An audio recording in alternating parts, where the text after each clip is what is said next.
We're starting early. We got great news, and welcome. Hope everybody's doing okay today. We are recording. We're rolling, as I say. We're rolling on the set. So for those of you who are with us already, welcome. Those who are just joining. And for those of you who have not yet joined us, welcome. Thanks for joining us on the show live at 5. This was a beautiful picture I took this morning outside my backyard. Look at this snow. What a gorgeous Colorado day it was. Snow and blue skies. There's something magical about that. I don't recall if you get that elsewhere, because a lot of times after it snows elsewhere, it stays kind of gray for a while. But in Colorado, it snows and then the sun immediately comes out afterwards, and you get this gorgeous day of bright blue skies with snow in the trees. And that's one of my favorite days, when it comes to weather. So we got one this morning. It was really nice. I think we're getting another one Wednesday. I don't know. Welcome to the summer in Colorado. Gorgeous, crisp summer Colorado day, 20 degrees and a lot of nice snow, but we do love it. We do love it. I feel like I'm part of history today. Part of history. I got my second vaccine of the novel coronavirus of 2019. You know what? It just feels like epic. It's historic. I'm part of, I would feel such FOMO if I didn't do it. You know what I mean? The whole world is getting this thing. And what FOMO is? That's the fear of missing out acronym. Look, there's somebody in the studio with holding up you get your vaccine card. This is my get out of jail free card. Does this mean I could go now to any kind of a bar in Colorado, or what can I do with this? You know what I mean? What is this good for? It's got to be good for something. Somebody card me, ask me, do I have my vaccine card? Because I have it. I got it. With this, and as they used to say when I was a kid, with this and $1.50, you can get a cup of coffee. You know what I mean? That's what it's worth. But anyway, it's good to have. And if for some reason I'm not on live at 5 tomorrow, you'll know why. All right. Meanwhile, it's good to be here with everyone. Today is the 8th day of the month of ER. Getting closer and closer to my Hebrew birthday, and the 23rd day of the Omer, and it's still Parshas Achrei Mos and Kedoshim this week. Now, I want to tell you a little poem I wrote. Are you ready for my poem? So my poem is based on the new color of COVID restrictions in Denver. Here's my poem. Ready? Roses are red. Denver is blue. I'm making some cholent, and I want to see you. Okay, that's my poem. Now we're having a Shabbos Kiddush on the porch at the Jewish Experience this week, because Denver has now officially gone to blue, which means we're safer and we can go out again. And it's blue. The color blue means in Denver that you're allowed to go to the Jewish Experience porch for cholent, as long as you stay somewhat distant from each other with your bowl of cholent. You'll have to stay a few feet apart, but that's okay. So that is this week at 11 on the TJE porch. Come one, come all. Herring, schnapps, cholent, and smiles. Okay, that's what. And there's the poem. You heard it here, folks. That's my poem. I want to give a mazel tov to my dear friends Jonathan and Rebecca Ramo Cofino on the birth of a boy this week. Mazel tov. We had a little boy. What better to pandemic activity, and they and God willing, we'll find out what the boy's name is at the bris. God willing, Sunday. Jonathan told me I was gonna like the name. He told me I was gonna like it. Now I don't know what that means. I'm thinking I should name the baby Rabbi. That's my first name, I think, right? So I don't know, whatever it'll be, I'm going to be excited. They're going to name the baby, and on Sunday, at the God willing, B'Shar Tov with the bris. It will be on Zoom. I don't know. It'll also be live, but it's hard to do. They haven't figured out how to do a Zoom bris, really. Like the Moyle, you could do a lot of things remotely. They haven't figured out, as far as I know, it's an app. There's an app for that. You could do a remote bris. I don't think they could do it. I think they'll have to be, the baby will have to be in person. But that should be B'Shar Tov. All right. Well, my main feature for today is a topic, one or two topics, Sfiras HaOmer topic is a that we haven't yet dealt with. One of the biggest mistaken. This is like a MythBuster session. Okay, Spheris HaOmer MythBusters. So we've got to break this up already. And Spheris HaOmer, again, for those of you who are just joining, welcome. And we're that phrase, that Hebrew phrase, Spheris HaOmer, refers to the special mitzvah that we have to count the days between Passover and Shavuos. And that we have mentioned. That's not a new topic. But the myth about it that we're gonna grapple with today is about shaving and taking a haircut. And the reason it's time to talk about this is because I'm feeling a little unkempt and my beard is growing a little long. And it was always very frustrating and upsetting to my colleague, Rabbi Franklin. Do you remember Rabbi Yisrael Selwyn Franklin, who was until a couple years ago was the rabbi of BMHBJ, South African born Australian rabbi here in Denver. He struggled with us Denverites. I got to tell you, we were tough for him. I learned many things from him, and we're still occasionally in touch. Love that rabbi. He one of the interesting things that I learned from him was that in South Africa, where he came from, in South African Jewish communities, there's just no such thing as a synagogue without men and women sitting separately. They just don't have it. It doesn't have to be Orthodox congregation per se, but it's just a total expectation, a uniform expectation that when you go to synagogue, the men and women sit separately. The funniest thing is that's really not just a South African thing. That's pretty ubiquitous. It's very historic that way. And it turns out that if you really look deeply into it, you'll find that's almost nowadays, it's almost exclusively an American thing. That's like somehow part of the American Jewish experience, Reform, conservative Jewish experience has been, when you go to synagogue, you men and women sit together. We're really all over the world, and Jewish tradition for hundreds and thousands of years, it was never that way. In South Africa, it's not that way, and it doesn't matter if the congregation is particularly Orthodox or not, but it's an absolute expectation that in synagogue, men and women will sit separately.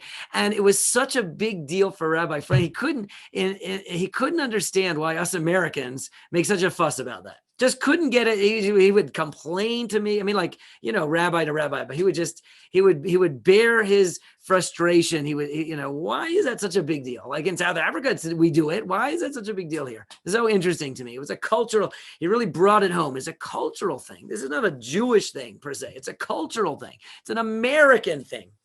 Amerikanische Sache, he would say. Anyway, so that was one thing I learned from him. But also another thing that I learned from him, which I thought was very interesting, and this was the big MythBuster moment, was it would frustrate him to no end that people would ask him, Rabbi Franklin, because he was clean shaven. He was a clean shaven rabbi. And he would remain clean shaven throughout this period of the calendar from Pesach to Shavuos. He was still clean shaven. And people would say, Rabbi, don't you keep the Sphira? And that used to make him so frustrated, because that's based on the myth that we're going to bust today.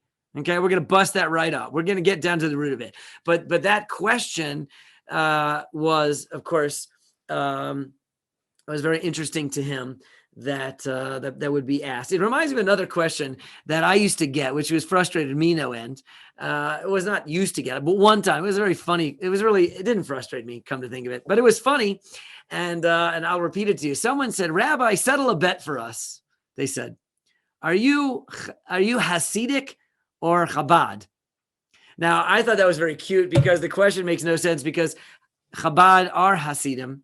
And Hasidim, and they're, look, Hasidim too. So, and the thing is that the question makes no sense, because Chabad are Hasidic, and those are not the only two options. The way they asked it, you're either this or that, and I'm neither. So it was like there was no way the question makes no sense whatsoever. But the he was frustrated by the question because the question makes no sense. When you get asked a question that makes no sense, there's no answer to that. You know how frustrating that is. There is no answer because your question makes no sense. You failed to define something, and therefore I cannot answer it. But that my mentor, Rabbi David Gottlieb, a professor of analytic philosophy at Johns Hopkins before he became a Hasidic Rebbe and teacher in Jerusalem, so he would say, look. The fact that you've asked a question that has no answer does not have any implications for me that I can't answer it. You failed to ask and define a proper question. It's on you, not on me. That's what he would say. He was always the philosopher. But Rabbi Franklin was frustrated by this. So let's just drill down for a second before we get too far here. What is the Sphira? What does it mean what would someone mean mistakenly? I'm observing the Sphira. And what was Rabbi Franklin's clean-shaven challenge?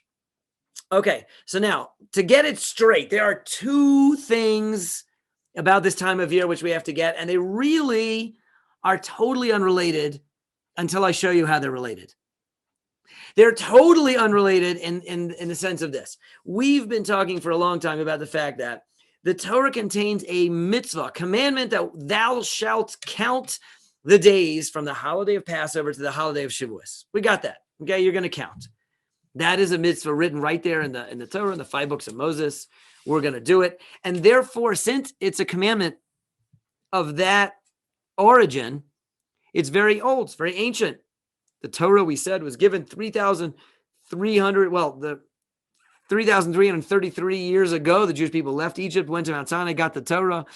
We didn't talk a lot about it yet, but it was that same year that the Jews left Egypt, which was exactly 3,333 years ago. So this mitzvah of counting the Omer is that old. And the mitzvah is just to count those days.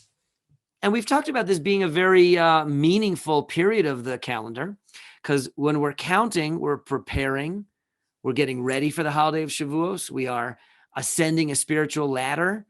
And we've talked about some of the study that we typically do, some of the Musar focus that we typically have, some of the spiritual growth that we can readily make. We've talked about all that. That is the mitzvah of the Sphira. Okay, the mitzvah of Sphira. The Torah says Sphira. Sphira means count, to count. Counting the count. We're walking our way up, 49 days, 7 weeks of 7 days makes 49, and we're counting to Shavuos. Okay, that's the mitzvah. Now, that's part one. It happens to be also, and this is the first time we've mentioned it this year, that the Talmud says that during this period of time, in a later era of Jewish history, there was a very great tragedy that took place.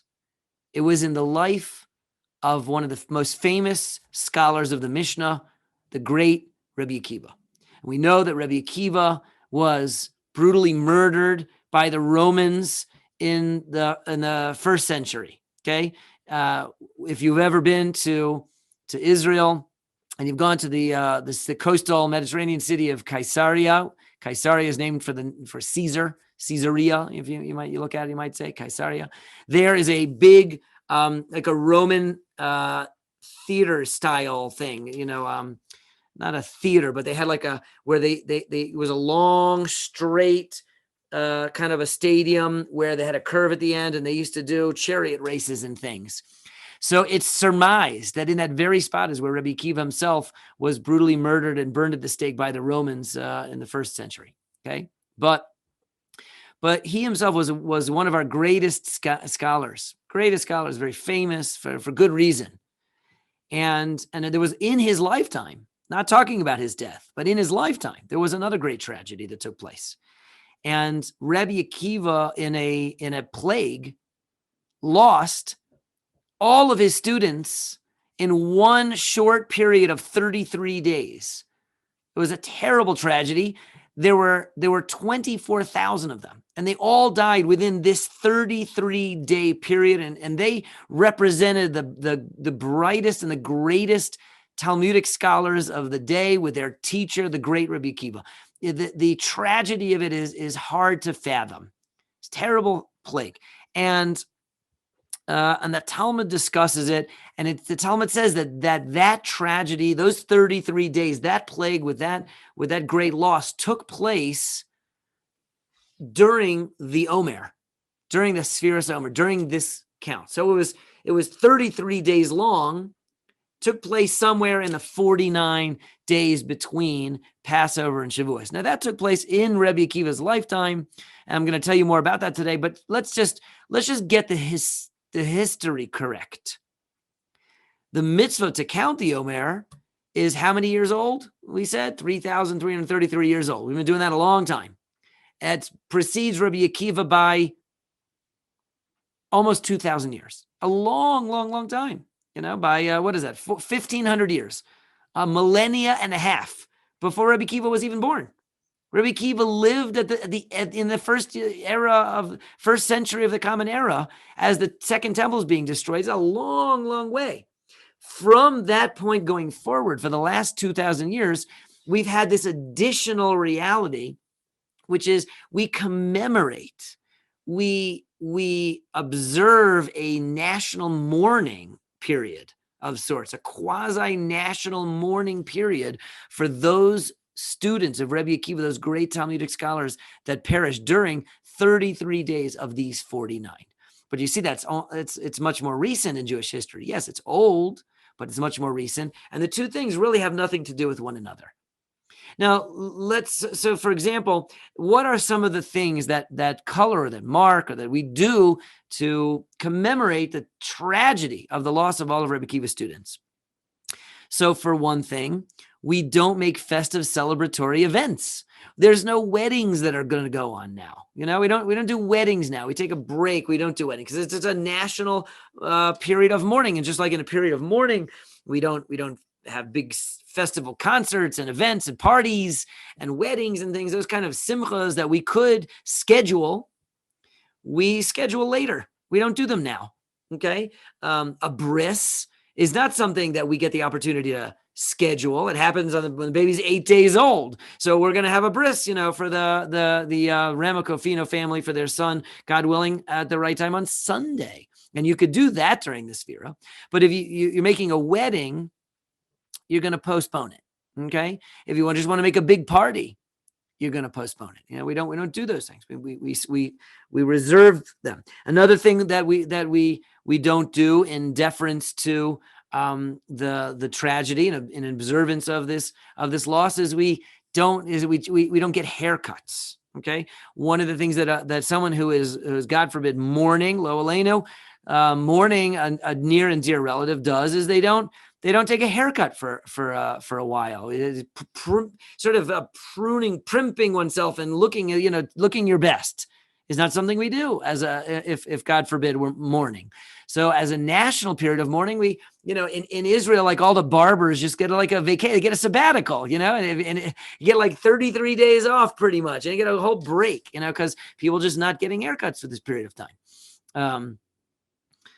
So that kind of leads to the question that used to irk Rabbi Franklin so much, because again, he was clean shaven and people would see that he wasn't letting his beard grow like yours truly. I get to this, sort of like stage after a couple of weeks and the beard is killing me, and it just is what it is. And I would rather have the opportunity to trim it and cut it off, but but I'm not. So he would be clean shaven, and they would say, well, don't you observe, Rabbi? Don't you observe the Sefira? Now, the question doesn't make sense because really observing the Sefira really is counting the Sefira. Counting, that's the mitzvah that's 3,333 days old. And of course he does that. Of course he counts every day of the Sefira. The mourning for students of Rebbe Akiva, frankly, he also did and does. He wasn't cutting his hair, but he was there are rabbis who say that the observance of the mourning, the quasi-national mourning period of the students, the deaths of the students of Rebbe Akiva doesn't apply to shaving. It just applies to getting one's hair cut. If a person doesn't get one's hair cut every day, they get it from time to time. So you shouldn't get your hair cut. But if you're a person who is clean shaven and that's your norm, then you can continue to be clean shaven. And that was his case. He was observing. He wouldn't make a wedding during that period of time, but he just was following certain opinions who say that it's acceptable if you generally are clean shaven to remain clean shaven. So that was, but the two things have nothing to do with one another. Rebbe Akiva's students who died 1,500 years after the Jewish people came out of Egypt and got the mitzvah to count the Torah, count the Sphira, the Sphira Omer. There's no real connection there per se, real connection. Until I'll connect the dots for you in a minute. But there's no real connection. They have 1,500 years apart. Okay. And those things have nothing to do with one another. The mitzvah to count the Omer and the observance of the mourning. Now let's talk about that a little bit more. The mourning, the national mourning that's going on. The Talmud doesn't say which days. It says it happened during 33 of these 49 days. So it happens to be that even someone who would want to observe this national period of mourning, you have options. You have options. It's interesting. It doesn't always happen, but you could observe the first 33 days or the last 33 days, or there's kind of a 33-day period, sort of picking and choosing sort of in the middle. There's like 3 different options. And in Jerusalem, they just do the whole thing. They just do all 49. They just upgrade it. When I remember, and this is a parenthetical story, when I was first dating my wife, we would eventually get married, but we went on our first date. It happened to be right at the end. It was a couple days short of the end of this whole 49-day period. I was living in Jerusalem, and I was observing the custom of Jerusalem to keep observing the national mourning for the entire 7 weeks. And I looked like a wilde chaya, which means a wild animal. I mean, I was a grizzly, and so it was my first. I went on a first date with my wife, and we went out, and she saw me that way. I was actually curious, should I shave? I mean, you're going on a date with a prospective, a date, so maybe you should shave, So I said, Rabbi, you think I should shave for the date? So the rabbi very wisely said, the person that you're going to want to marry anyway is not going to want you to shave for a date. So don't do it. So I said, okay, all right. I take the advice. I don't. So I didn't shave. But then the second date we went on was after Shavuos, and I had shaved by that time. I was clean shaven. She didn't recognize me. So it was like a very funny story. I had a big old beard, and then after that, clean shaven. Now, and then eventually the thing is, I would, for the first few years of our married life, I would, that story had a happy ending. So she married me anyway. And and for our first few years of our married life, I would grow it out, the beard, grow the beard out and the hair out during this period of the time, during this period of the calendar, and then shave it off afterwards and grow it out, shave it off. And one year, I remember I grew it out and I shaved it off, and she looked at me and she said, I think you should have kept it. And that was it. It's all she wrote. So from then on, I had this beard and I don't have to shave anymore. And I'm not looking back. Haven't looked back, and here it is. Now it gets a little, I do trim. Okay. But I don't, do a little trim, but not during the Sphira, because, during the 33 days, which 33 days, it's up to you. And it's very interesting. There are not so many similar occasions in Jewish law where, you could do it your way and I could do it my way, and we could both be right. The modern authorities even say you could do the first 33 days this year, and next year, the latter 33 days. It's very flexible, very fluid. But the custom is to observe this national mourning period for the students of Rabbi Akiva during 33 of these days. Now,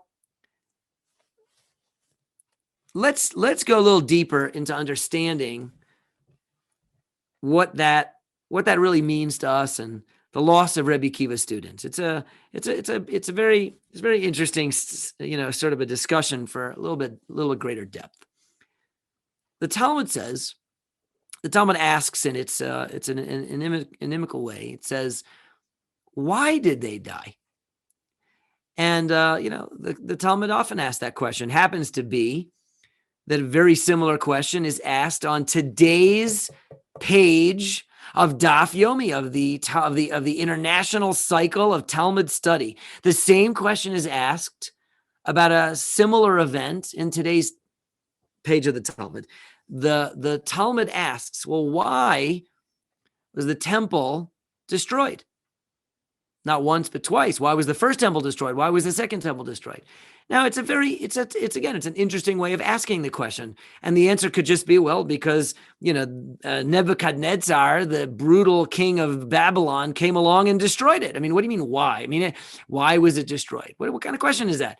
It was destroyed because the enemies of the Jewish people came and destroyed it, right? No, that's not the way the Talmud addresses the issue. It's not the question. The question is not who did it or how did it, what was the Talmud wants to know, why did such a thing happen? And that's a Talmudic perspective. What was the underlying spiritual root cause that could have enabled something to happen? I mean, think about this. When it comes to the destruction of the temple, this is God's holy building here. The divine presence resided in that place. Why would God Almighty allow such a thing? How could that happen? It's really why. What was going on? What was wrong with this picture that God should allow his temple to be withdrawn from our midst, his presence to be withdrawn from our midst, and his temple to be destroyed? Why? And the Talmud says, well, not having anything to do with the enemies of the Jewish people, but having to do with the Jewish people, our own shortcomings. What are the things that we were doing wrong? What was lacking in the Jewish people's worship of God in that temple that we lost it? What was going wrong there? So, for example, the Talmud answers, when it comes to the destruction of the first temple, there were 3 serious problems that were extant in Jewish life and Jewish society at that time, including idolatry and rampant illicit forbidden relationships and murder. These are the 3 cardinal sins, terrible things that were going on in the Jewish world at that time. And those are a spiritual root cause problem that would lead to God's withdrawing his presence from our midst, packing up his temple and taking it home, and allowing a Babylonian tyrant to come in and destroy it. So when the Talmud asks why, the Talmud is asking, what was the spiritual root cause that underlies the issue? So in that same way, the Talmud asks, why did 24,000 of Rabbi Akiva's students die in this plague during these 33 days?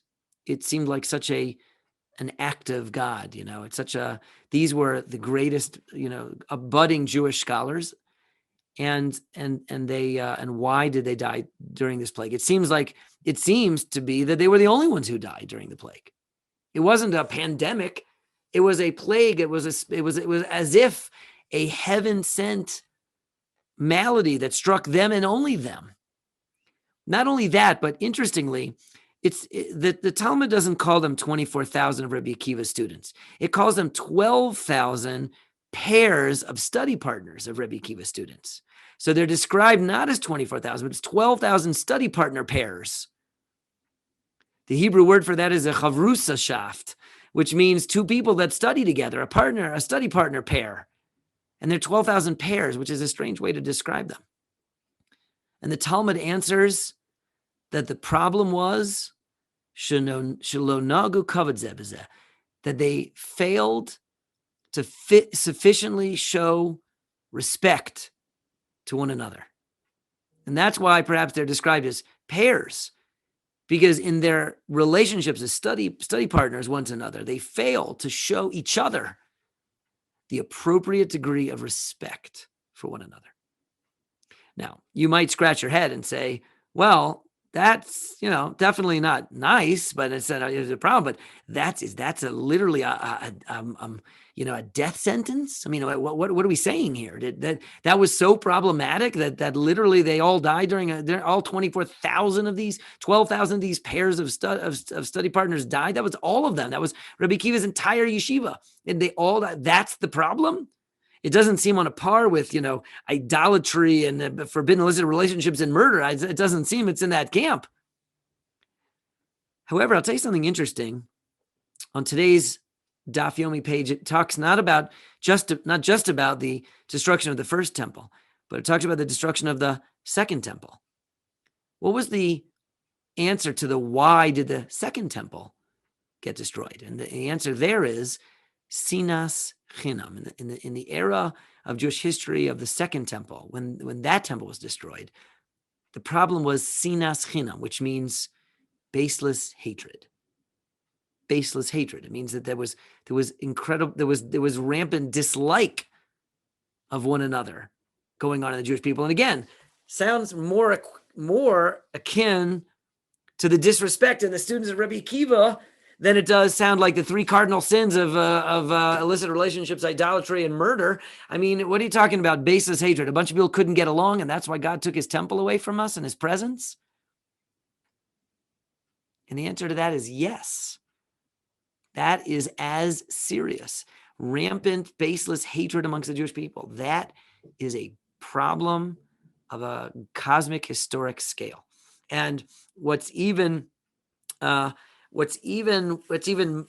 perhaps more equivalent, more of a connection that we're making here is this.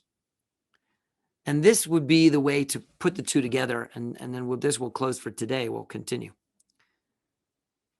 What makes it even more grievous a mistake is that the students of Rebbe Akiva made this mistake of theirs, their failure of showing appropriate respect to one another during this period of the calendar, that they should have been working on their relationship with one another. This is the time to make progress on that kind of thing.